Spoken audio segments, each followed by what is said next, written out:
Nah, paling kita coba dulu di 15 ekor per meter kubik, naik ke 20 kalau berhasil. Pas 25-nya udah banyak yang mati, balik lagi ke 20 bahwa kapasitas kolam A adalah misalkan 20, kolam B sekian. Jadi saya tidak bisa memberikan angka pasti untuk berbudidaya karena setiap kolam itu punya karakter masing-masing. Saat kita sama tetangga kita bisa beda, apalagi sama yang jauh gitu, jadi tidak bisa disamaratakan. Masalahnya yang petani udah sukses saja yang tadi saya sebutkan di Indramayu punya settingan yang tepat itu butuh waktu 12 tahun. Alhamdulillah saya ketemu dia cuma 2 jam aja, nggak usah ngalamin 12 tahun. Jadi kita di sini ya ambil ilmunya dari dia dan dari teman-teman yang lain lah, bahwa nggak harus sampai gagal segitunya kalau kita mau ini. Terus yang kedua adalah siapa yang di sini sudah merencanakan bahwa satu siklus itu saya nggak boleh lebih dari berapa sak, target FCA saya sekian, angka kematian saya sekian, sehingga saya punya target panen itu sekian, keuntungannya nanti sekian. Ada yang udah sampai situ belum? Oke, nanti Bang Yuri harusnya jadi pendampingan ya. Masa nanti udah didampingi, nanti yang salah pendampingnya dong. Oke, itu persiapan dan perencanaan ya Pak. Yang kedua itu pemeliharaan. Nah, masalah pemeliharaan ini yang sangat membedakan kita gitu dengan orang-orang yang sudah sukses adalah tidak mencatat. Orang-orang yang udah di sana udah lama gitu dan sukses punya industri yang maju, ya mereka mencatat sehingga bisa mengevaluasi dari setiap siklusnya. Oh ternyata saya performnya di sini, kematiannya di sini. Oh, ibaratnya kalau tidak ada pencatatan, bagaimana sebuah perusahaan bisa mengevaluasi buku tahunan akuntansi kalau tidak ada buku laporan akuntansinya, keuangan catatannya? Ya, bagaimana mau mengevaluasi? Minimal kita catat dulu. Apa yang dicatat? Akan harian yang keluar berapa? Kematian berapa? Selain pencatatan, karena tidak mencatat, kita juga tidak menimbang sampling. Sampling itu harusnya dilakukan seminggu sekali. Kenapa harus sampling? Ikan bertumbuh, feeding rate atau misalkan persentase pemberian pakan dari biomasa juga bertumbuh. Nah, saya mendapati bahwa rekan-rekan kita itu masih banyak yang dari awal sampai akhir ya udah aja settingan feedernya cuma 5 kilo aja misalkan dari awal sampai ya lama besar. Saya lagi uji coba di kolam saya Pak, nggak dirubah-rubah settingannya, udah aja 4 kilo terus ya alhamdulillah Pak, nggak gede-gede sampai sekarang gitu. Jadi udah terasa oh ya ternyata perbedaannya ini gitu. Dibanding saya waktu sebelumnya saya menerapkan feeding rate saya itu tidak lebih dari 3% Pak. Kalau di teori itu 4%, 5% gitu. Tapi pada saat pembuatan teori, apakah ada yang memperhitungkan penilaian bisnis? Tidak ada. Ya mereka ngomong ya baliknya, optimalnya ikan diberi makan 3%, 4%, 5% dari biomasa gitu. Ya tapi kan sekarang harga pakan berapa? Ya pelet dari 100.000, 150.000 sampai sekarang gitu, jadi tiba-tiba udah 400.000 gitu. Kalau kita ngikutin terus teori seperti itu gimana, nggak bangkrut coba? Nah, ternyata orang-orang lain juga yang udah berhasil feeding rate-nya di bawah 3% Pak. Semakin ikan dewasa, itu feeding rate-nya semakin berkurang. Saya itu masih makan 3% itu untuk ukuran sangkal. Saya biasanya kalau pembesaran masuknya sangkal karena di situ ikan udah cukup metabolismenya, harusnya udah nggak terlalu mudah terserang penyakit lah ya daripada bermanfaat.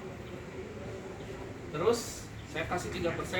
Nah nanti kalau misalkan 1 bulan ke depan ya udah 2% atau 2,5%, sehingga nanti pas mau panen itu udah cuma 2% dari biomasa. Tapi saya melakukan sampling ya, sampling bulanan Pak.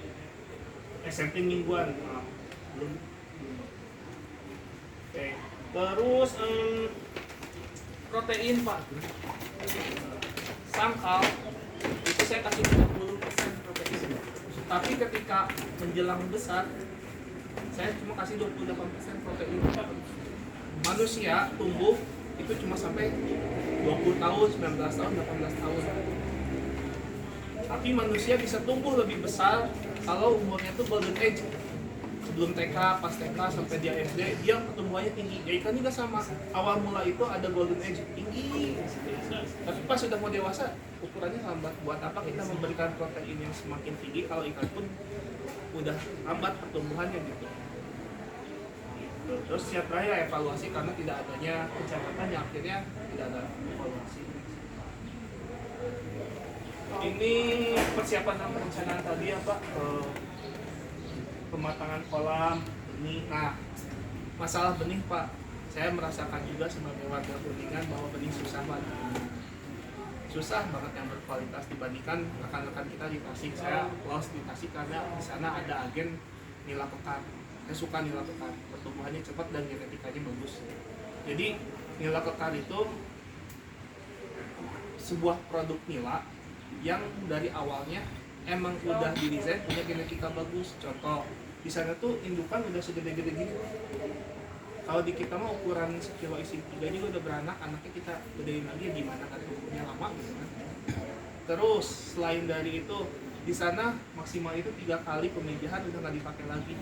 Kalau di kita selagi masih bisa dipakai terus. Sementara anakan ketiga, keempat, kelima, keenam punya kualitas yang lebih rendah daripada anakan pertama, anakan kedua sampai anakan ketiga. Ditambah yang terakhir adalah morfologi. Meskipun dia belum pernah dikawinin, tapi morfologi atau bentukan ikannya itu tidak sesuai standar, mereka nggak akan kawinin. Ukuran bentuknya juga bagus kan kalau nila pekan bulat ya.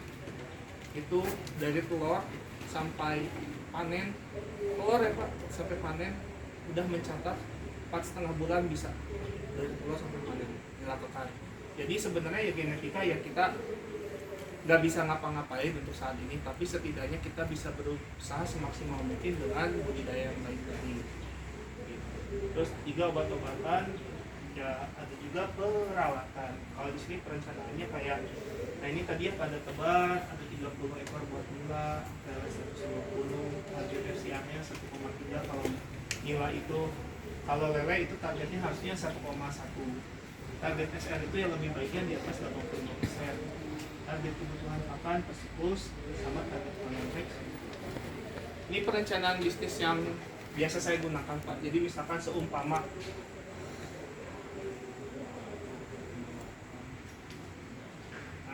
saya punya kolam 500 meter persegi. Pada tebarnya saya mau isi dulu 20 ekor per meter kubik. Berarti saya butuh 10.000 ekor. Atau sama dengan 400 kilo. Kenapa 400 kilo? Karena saya belinya sangkal, ukuran sangkal yang 1 kilo isi 25. Sehingga saya butuh 400 kilo. Target FCR saya 1,3. Di sini ada yang belum paham soal FCR? Kalau belum nggak apa-apa Pak? Belum paham Pak? Oke, jadi FCR tuh kunci sukses dari budidaya itu FCR. FCR jadi conversion rate atau perbandingan yang jadi pakan jadi daging. Misalkan saya ngasilin saya ngeluarin pakan 1 ton, ya harusnya jadinya 1 ton juga kan, 1 banding 1 atau 1 lah FCR-nya. Kalau misalkan 1,3 FCR-nya berarti misalkan saya naruh 400 kilo, jadi misalkan nanti 1,4 ton gitu. Nah, daging yang dihasilkan saya tuh bukan 1,4 ton, tapi cuma 1 ton. Karena kan 400 kilonya saya belinya dari orang lain, dihasilkannya di sana. Yang jadi daging di saya mah dari 400 kilo sampai 1,4 ton. Nah itu berarti yang jadi daging di saya 1 ton. Kebutuhan pakannya berapa? Kalau FCR 1,3 berarti kebutuhan pakan saya 1,3 ton. Nggak boleh lebih dari itu. Kalau dari situ berarti gagal. Nah, FCR kunci. Semakin kita bisa menekan pakan, tapi produktivitas meningkat dengan angka kehidupan yang tinggi, harusnya untungnya makin tinggi. Nah, fungsinya mencatat juga sebenarnya seperti itu. Kita memperhatikan hal-hal kecil, detail-detail kecil, dianalisa ini sebenarnya kesalahannya di mana. Makanya fungsi catat